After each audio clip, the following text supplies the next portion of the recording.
Pomagajte. Jovanović, nema vama pomoći. Jesi ti pozvala gospođu i gospodina Jovanovića na žurku? Šta, žurku? Pravite žurku? Da, ali ne za pacijente, nego za elitu. Pa to ispada da vi niste elita.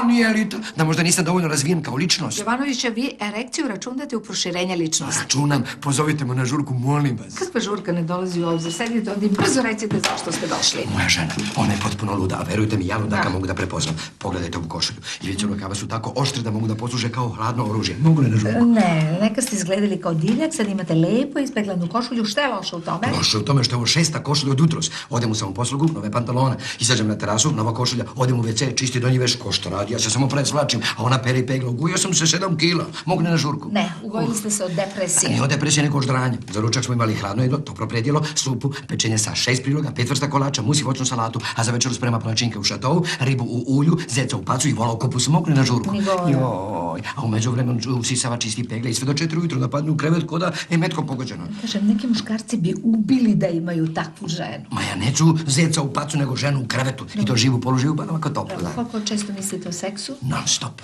Recite vašoj ženi da dođe ovdje. Odmah, samo njoj recite prvo seks, pa onda neka kuva koliko god hoće.